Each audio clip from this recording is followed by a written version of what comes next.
Je n'aurais jamais pensé qu'un jour je perdrais une partie de moi-même, pas au sens métaphorique, mais au sens propre. Une partie de mon visage est restée là, à la morgue, avec ce que j'ai vu. L'endroit où la vie s'arrête est devenu mon piège, dont je n'ai pu m'échapper qu'à moitié. Mais si vous pensez qu'il s'agit de quelque chose de mystique ou d'irréel, vous vous trompez. L'horreur réelle est bien pire que n'importe quelle fiction.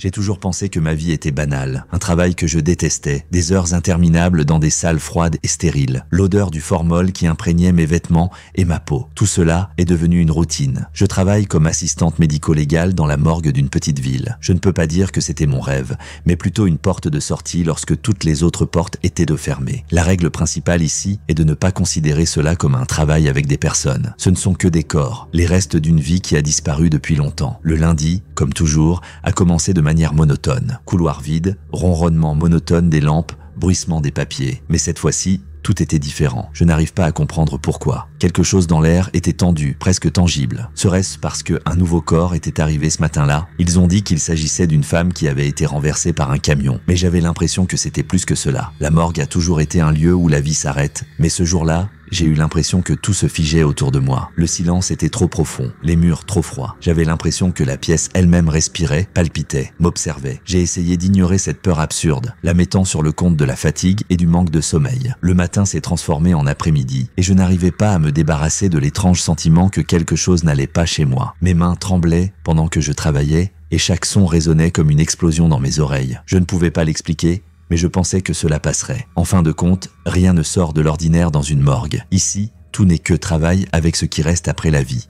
Je ne peux pas dire que mon travail a toujours été comme ça. Je rêvais d'une autre vie. J'ai passé mon enfance à démonter de vieux mécanismes. Mon père était ingénieur et j'ai toujours imaginé suivre ses traces. Mais comme souvent, la vie fait des siennes. Mon entrée à l'université a coïncidé avec sa grave maladie et il est décédé quelques mois plus tard. Je n'avais pas les moyens de payer mes études et j'ai donc renoncé à mon rêve. Au lieu de cela, j'ai commencé à accepter n'importe quel emploi susceptible de payer le loyer. Un jour, en feuilletant les petites annonces, je suis tombé sur un poste vacant dans une morgue. Il y avait peu de conditions à remplir. Être prêt à travailler physiquement, avoir des connaissances de base en anatomie et avoir un estomac solide. Cela m'a intéressé. Même si cela semblait effrayant, je me suis dit, au moins, c'est bien payé et personne ne me parlera. À l'époque, c'était un avantage. Mes premiers jours à la morgue ont été difficiles. Les corps me semblaient étrangers, comme dans un autre monde. Le bruit d'un couteau tranchant un tissu était trop réaliste pour être ignoré. Chaque bruissement des sacs de transport me rappelait que la vie s'arrêtait ici. Mais je m'y suis habitué. C'était ma défense, considérer tout comme une procédure, me couper des émotions comme si elles n'existaient pas. La morgue est située dans un vieux bâtiment à la périphérie de la ville. Il s'agissait autrefois d'un hôpital, mais il n'y a plus qu'un niveau souterrain adapté au stockage des corps. La pièce était sombre, humide et froide. Plusieurs fois, alors que je travaillais de nuit, j'ai entendu des tuyaux bourdonner ou quelque chose frapper quelque part. Mes collègues disaient qu'il s'agissait simplement de l'ancien système de ventilation,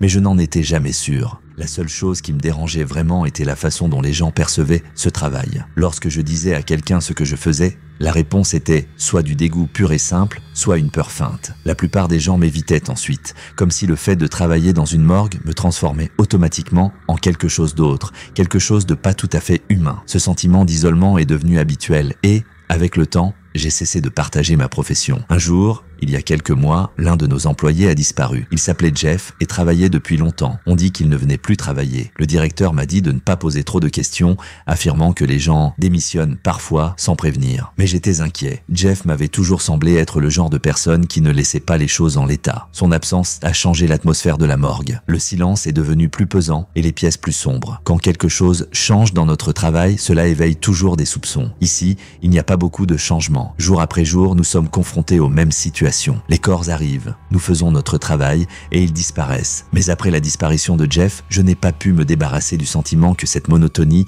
n'était qu'un masque cachant quelque chose de plus profond, quelque chose que je ne voulais pas savoir. Le matin où le corps de la femme a été amené à la morgue, tout a mal tourné. À première vue, il s'agissait d'une procédure standard. Un sac de transport ordinaire, une brève signature sur le registre de livraison et je me retrouvais seul avec mon travail. La femme s'appelait Megan Richardson. Elle avait 32 ans. D'après les documents, elle est morte sur le coup à la suite de multiples blessures après avoir été renversée par un camion. Soit les freins du chauffeur n'ont pas fonctionné, soit elle a soudainement foncé sur la route. Le rapport n'était pas très détaillé. J'ai été chargé de l'inspection standard et de la documentation. Comme d'habitude, j'ai vérifié le sac, ouvert sa fermeture éclair et vu le corps. Son visage était déformé, mais pas au point d'être dégoûtant. Il ressemblait davantage à une expression de choc qu'à une expression de douleur. On aurait dit que même après sa mort, elle n'avait pas réalisé ce qui s'était passé. Son corps était froid, mais il m'a semblé que quelque chose dans l'air avait changé lorsque j'ai touché sa main. J'ai essayé de mettre cela sur le compte de mon imagination. La procédure s'est déroulée comme d'habitude. J'ai pris des mesures, j'ai enregistré les principales blessures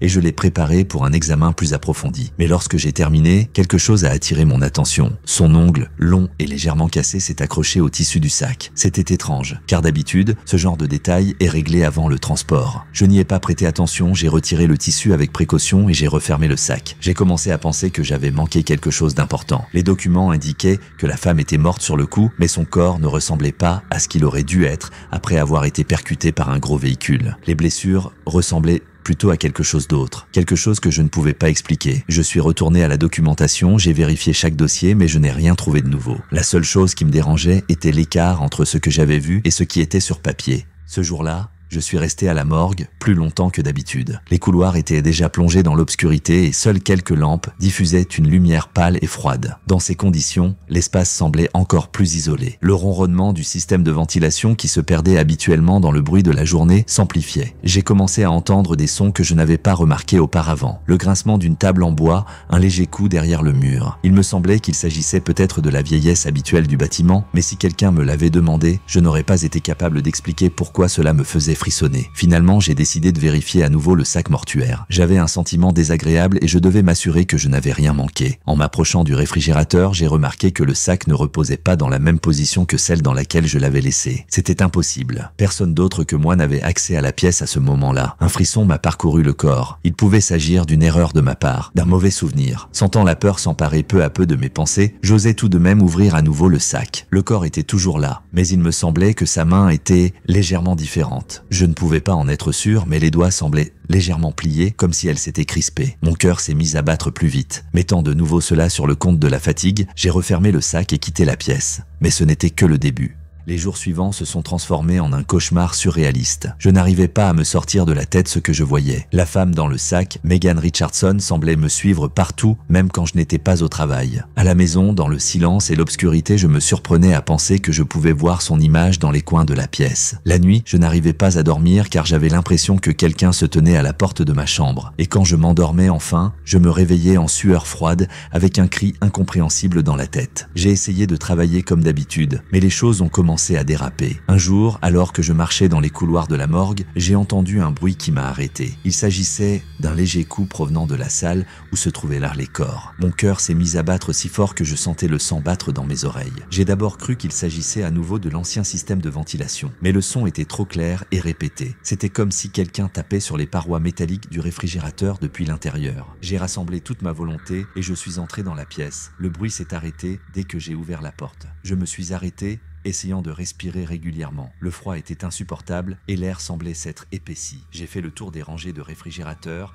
à la recherche d'un signe quelconque, mais tout avait l'air normal. Après quelques minutes, j'ai décidé qu'il s'agissait d'une dépression nerveuse causée par la tension. J'ai essayé de me calmer en me persuadant que rien de surnaturel n'avait pu se produire. Mais au moment de partir, j'ai entendu un autre bruit. C'était un bruissement, comme si un tissu glissait sur du métal. Cette fois, le bruit venait directement du frigo où gisait le corps de Megan Richardson.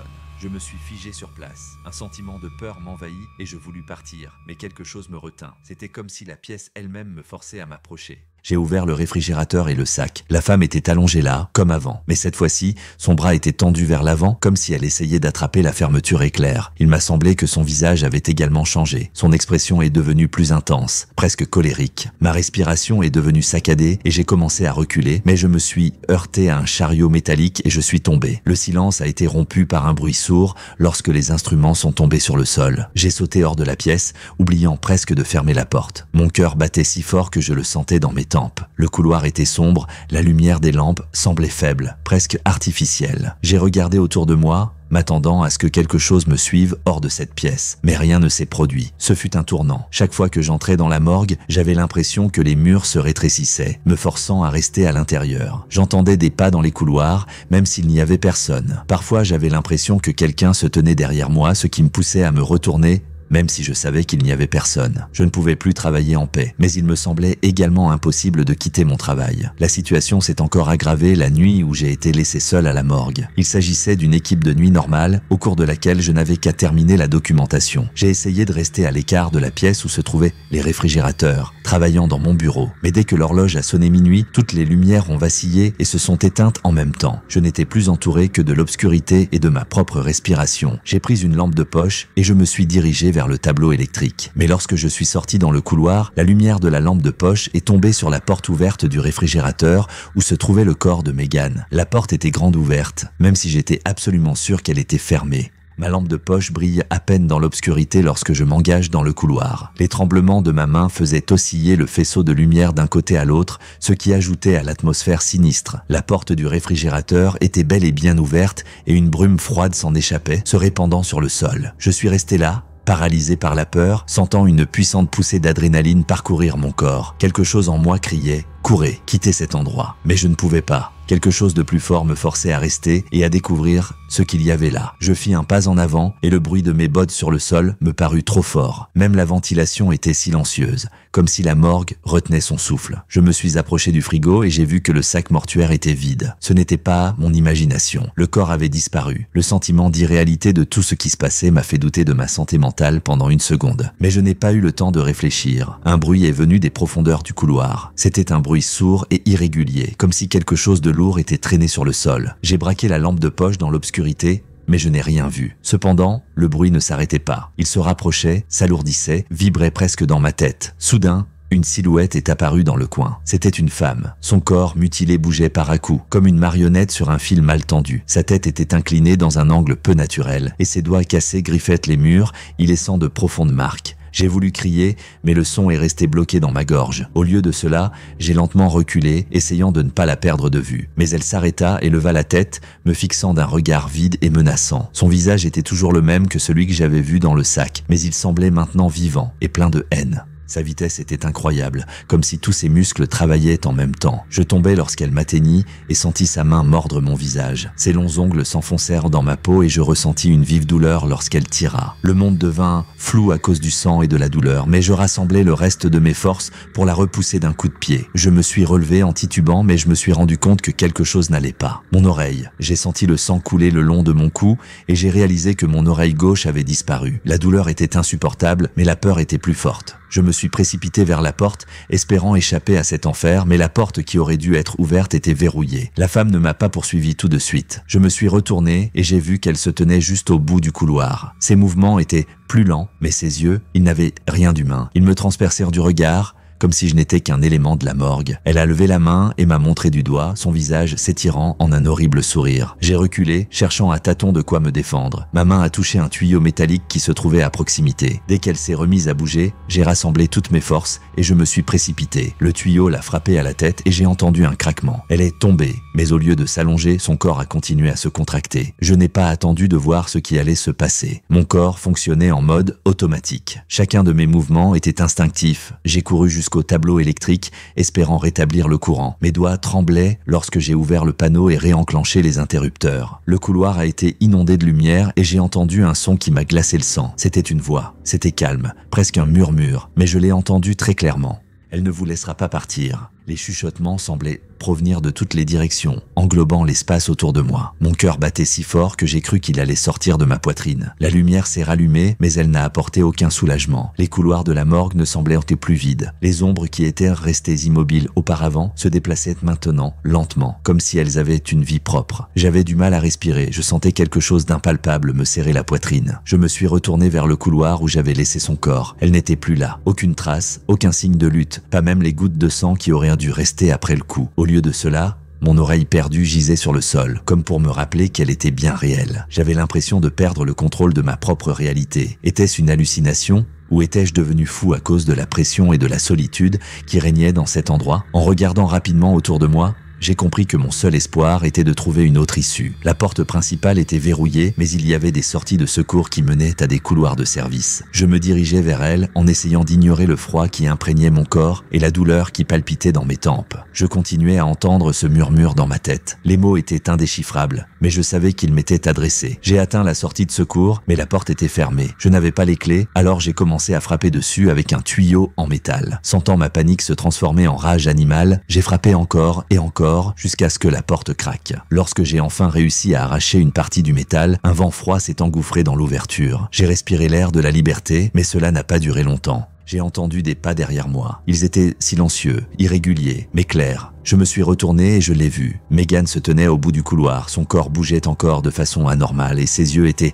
braqués sur moi. Elle n'était pas pressée. Ses mouvements étaient assurés, presque gracieux, comme un chasseur qui sait que sa proie ne s'enfuira pas. Je ne savais pas quoi faire. Mes jambes n'obéissaient pas et je restais là, paralysé, alors qu'elle s'approchait. J'avais l'impression que le temps ralentissait à chaque pas qu'elle faisait. Finalement, je me suis ressaisi et je me suis engouffré dans l'entrebâillement de la porte. Mes mains raclaient les bords métalliques, mais je ne me suis pas arrêté. Une fois de l'autre côté, j'ai poussé le tuyau dans l'ouverture, bloquant le passage. J'ai cru que j'étais enfin sauvé. Je l'entendais frapper les portes de l'autre côté, mais elles tenaient un bond. Je me trouvais dans un sombre couloir souterrain qui menait à un vieil ascenseur. C'était le seul moyen de monter à l'étage. Les portes de l'ascenseur ont grincé lorsque je les ai ouvertes et que je suis monté. La cabine ne semblait pas fiable, mais je n'avais pas le choix. J'ai appuyé sur le bouton et j'ai commencé à monter. Le bruit extérieur s'est atténué et pour la première fois depuis longtemps, je me suis permis d'expirer. Mais cela n'a duré qu'un instant, la cabine s'est soudain arrêtée et les lumières se sont éteintes. Je me retrouve dans le noir absolu. Contenant difficilement ma panique, j'ai essayé de trouver mon téléphone, mais mes mains tremblaient tellement que je n'arrivais pas à le tenir. C'est alors que je l'ai entendu, un soupir. Il était juste à côté de moi derrière mon épaule. Je me suis retourné mais je n'ai rien vu. Mais je savais que je n'étais pas seul. L'air est devenu lourd et j'ai senti un contact froid sur mon cou. C'était comme un avertissement. À ce moment-là, j'ai compris que ni le métal, ni les portes, ni les murs ne pouvaient me protéger. Elle était là, avec moi. La voiture a soudain tremblé et s'est mise à bouger. Les lumières se sont rallumées et j'ai vu mon reflet dans le miroir de l'ascenseur. Pendant un instant, j'ai cru que c'était fini. Puis je l'ai vue, elle se tenait derrière moi dans le reflet, son visage juste derrière le mien. La certitude que j'allais être sauvé a disparu. Je me suis figé, fixant le miroir, tandis qu'elle se penchait vers mon oreille, qui n'était plus là, et murmurait « Tu as pris ma vie. Maintenant, je vais prendre la tienne. » Lorsque les portes de l'ascenseur se sont ouvertes, j'ai couru si vite que j'ai failli tomber. Un souffle d'air nocturne m'a frappé et j'ai réalisé que j'étais dehors. La morgue était derrière moi, ses fenêtres sombres me regardant comme des yeux vides. Mais je ne me sentais pas soulagé. L'horreur qui me tenaillait le cœur n'avait pas disparu. Je sentais sa présence me hanter, comme si elle était toujours là. J'ai appelé les services d'urgence, mais que pouvais-je leur dire? Que mon corps était revenu à la vie et qu'il essayait de me tuer. Que j'avais perdu une oreille à cause de l'attaque d'une morte, personne ne me croirait et je le savais. La seule chose que je pouvais faire était de dire que j'avais été attaqué à la morgue. C'est finalement ce qui s'est passé, même si la vérité était bien plus horrible. Je ne suis plus jamais retourné dans ce bâtiment. Les médecins ont soigné mes blessures, mais ne m'ont jamais demandé comment j'avais perdu mon oreille. Peut-être ont-ils estimé qu'ils ne voulaient pas connaître la réponse. La police a enquêté sur l'affaire, mais n'a rien trouvé d'étrange. Pas de corps, pas de traces, pas de preuves. Il ne restait que mes blessures et la peur qui faisait désormais partie de ma vie. J'ai commencé à éviter les miroirs. Ils ne me semblent plus sûrs. Chaque fois que je vois mon reflet par inadvertance, j'ai peur de la voir derrière moi. C'est idiot, je sais, mais cette peur m'accompagne en permanence. Je n'arrive pas à me défaire de l'impression qu'elle n'est pas partie, qu'elle attend simplement que je baisse ma garde. Il y a quelques jours, j'ai reçu une enveloppe postale sans adresse de retour. À l'intérieur se trouvait une photographie. Elle a été prise de ma fenêtre et me montre assis sur ma chaise, regardant l'écran. Mais le pire, c'est qu'en arrière-plan, dans la faible lumière de la pièce, on peut la voir. Son sourire, déformé et sinistre, est visible dans le reflet de l'écran, comme si elle était encore avec moi. Je ne sais pas comment l'arrêter, je ne sais pas si cela s'arrêtera un jour, mais je suis sûr d'une chose, ce qui s'est passé cette nuit-là n'était que le début. Et même si j'ai pu sortir de cette morgue, quelque chose en moi me dit que le vrai cauchemar est encore à venir. Si cette histoire vous a fait froid dans le dos, elle va devenir encore pire. Ma playlist d'histoires d'horreur réelles contient les horreurs que vous n'osez même pas imaginer. Mais avant d'y aller, abonnez-vous et aimez-la. Cela m'aidera à continuer à raconter ces histoires et à partager ce qui me tient éveillé la nuit.